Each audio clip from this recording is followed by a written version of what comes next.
नमस्कार दर्शक बंधु नवग्रह मानक मध्य राहु ग्रह एक अन्यतम ग्रह अटे। आकस्मिक भावे आपणक जीवन में यह फल गुड़िक प्रदान करिथाए एवं हठात मध्य जीवन में समस्या गुड़िक बढ़ाई थाए।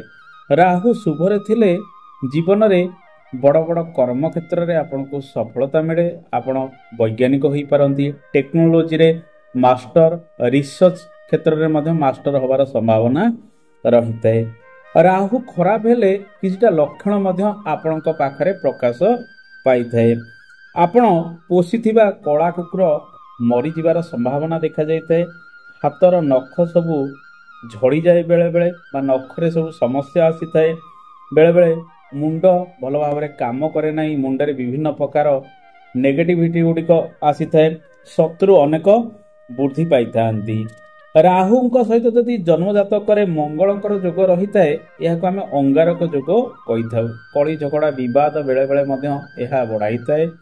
किंतु राहु मंगल जोग जिते होता है, राहु बेले बेले निष्क्रिय हो जाए। मंगलकर प्रभाव एठारे अधिक बढ़ी जाई थाए।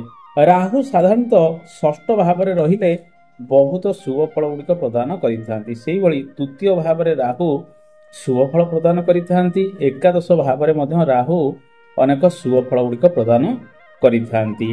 प्रथम भाव में जदि बा लग्न भाव में राहु अवस्थान आपणकर जन्मजातक करिथांती, आपण टेक्नोलोजी ओरिएंटेड कार्य गुड़िक करिवार दक्षता रही थाए। आपणक पाखरे आपणक मनरे कार्य दक्षता गुड़िक अधिक रही थाए एवं ईश्वर विश्वासी आपन जेतिकी होई नथांती, निज कर्म प्रति सेतिकी गुरुत्व देइथांती। द्वितीय भाव में राहु आपणकर जन्मजातक रहिले आकस्मिक रोजगार देइथाए, बद खर्च विभिन्न दिगरे बढ़ाई थाए। तृतीय भाव में राहु थिले अनेक सफलता आपणक जीवन में देइथाए एवं भरपूर साहस पराक्रम जोगाई थाए एवं विभिन्न कर्म क्षेत्र में परिवर्तन जोगसूत्र विभिन्न समय आनी थाए। चतुर्थ भाव में राहु अवस्थान करथिले पारिवारिक टेंशन टिके देइथाए, हृदरोग बढ़ाइबार संभावना ए राहु मध्य देइथाए। पंचम रे राहु बसिले महिला मानक पई गर्भजनित समस्या मध्य देइथाए, किंतु टेक्निकल विद्या क्षेत्र में आपको सफलता प्रदान करिथाए। षष्ठ भाव में राहु बसिले रिष्ट खंडन होता है एवं शत्रु दमन होवार संभावना बढ़ाई थाए। सप्तम रे राहु बसिले दाम्पत्य जीवन में मनोमालिन्य होता है, किंतु बेले बेले प्रेम विवाह कराई थाए। अलग जाति प्रति आकर्षित कराई। अष्टम भाव में राहु यदि आपणकर जन्मजातक अवस्थान करिसेंती, शरीर में इन्फेक्शन बढ़िबार संभावना रही है एवं जदि राहु मंगल युक्त शनियुक्त इत्यादि होई रही थांती, आकस्मिक भाव मृत्यु होबार संभावना किंबा दुर्घटना होबार संभावना बढ़ाई थाए। नवम रे राहु बसिले से व्यक्ति अनेक समय धार्मिक कार्य विरति रही है एवं कर्मवादी होता है। कर्म को अधिक गुरुत्व देता है, धर्म रे युक्ति तर्क करिथाए। यदि बृहस्पति प्रभाव लग्न पंचम नवम को न थाए।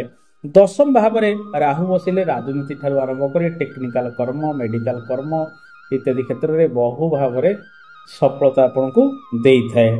एकादश रे राहु बसिले शेयर मार्केटिंग ठारू आरंभ कर जुआ, सट्टा, लॉटरी इत्यादि क्षेत्र एवं आकस्मिक रोजगार गुड़िक आपन जीवन में प्रदान करिथाए एवं कर्म क्षेत्र में सफलता प्रदान करने सहित टेक्निकल क्षेत्र में बहुत सुजोग सफलता आपन को देई थाए। आर्थिक लाभर सूचना से देई थाए। द्वादश भाव में राहु बसिले विवाद, कोर्ट कचेरी इत्यादि रे खर्च बढ़िबार संभावना राहु देई थाए।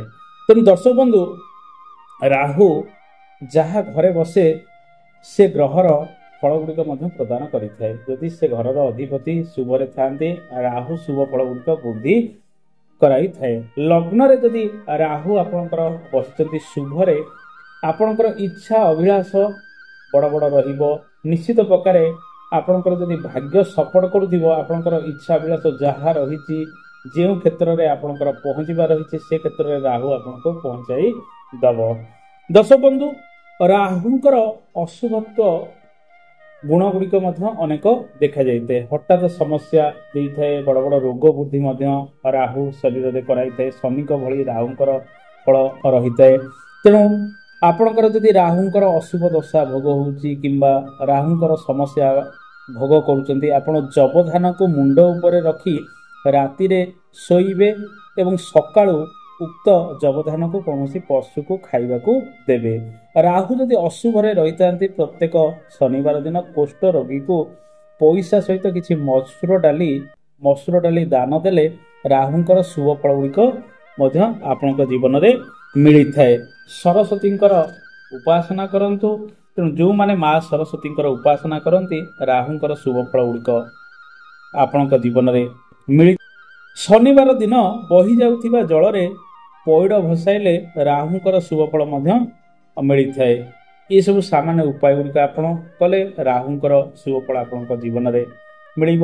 ରାହୁ ଯଦି ଲଗ୍ନ, ପଞ୍ଚମ, ନବମ, ଦଶମ, ଏକାଦଶ ସ୍ଥାନରେ ବଳବାନ ହୋଇ ରହିଥାନ୍ତି, ଆପଣଙ୍କର କ୍ୟାରିୟର କ୍ଷେତ୍ରରେ ରାହୁ ବହୁଳ ଭାବରେ ସଫଳତା ପ୍ରଦାନ କରିଥାନ୍ତି। ରାହୁ ଟେକ୍ନିକାଲ କ୍ଷେତ୍ର, ମେଡିକାଲ କ୍ଷେତ୍ର, ଏହା ସହିତ ଆପଣଙ୍କର ଯେତେ ପ୍ରକାର ଯାନ୍ତ୍ରିକ କର୍ମ ରହିଛି, ରାଜନୀତି କର୍ମ କ୍ଷେତ୍ରରେ ଅନେକ ସୁଯୋଗ ସଫଳତା ମଧ୍ୟ ଆପଣଙ୍କୁ ପ୍ରଦାନ କରିଥାନ୍ତି। ଯେଉଁ ପିଲାମାନଙ୍କର ଜନ୍ମଜାତକର ଲଗ୍ନ ପଞ୍ଚମରେ ରାହୁ ବସିଥାନ୍ତି କିମ୍ବା ଦଶମ ଏକାଦଶରେ ରାହୁଙ୍କର ଯୋଗ ସମ୍ବନ୍ଧ ରହିଥାଏ, ଏମାନେ ଯଦି ଆପଣଙ୍କର ଜନ୍ମଜାତକର ଚତୁର୍ଥାଧିପତି ପଞ୍ଚମାଧିପତିଙ୍କ ସହିତ କିଛି ଯୋଗ ସମ୍ବନ୍ଧରେ ରହିଥାନ୍ତି, ସେ ପିଲା +2 ସାଇନ୍ସ ପଢ଼ି କୌଣସି ଯାନ୍ତ୍ରିକ କର୍ମ କରିବାର ସମ୍ଭାବନା ମଧ୍ୟ ଏ ରାହୁ ବଢ଼ାଇ ବଡ଼ ବଡ଼ ପଦପଦବୀ ମଧ୍ୟ ବୃଦ୍ଧି କରିଥାଏ। ଦର୍ଶକ ବନ୍ଧୁ, ରାହୁଙ୍କୁ ନେଇ ଏକ ଛୋଟିଆ କାର୍ଯ୍ୟକ୍ରମ ଥିଲା। ଆଶା କରେ ଆପଣଙ୍କୁ ଭଲ ଲାଗିଥିବ। ପୁଣି ଆଗାମୀ ଅଧ୍ୟାୟରେ ଆପଣଙ୍କ ସହିତ ଦେଖା ହେବ। ରହୁଛି। ଜୟ ଜଗନ୍ନାଥ। ଧନ୍ୟବାଦ।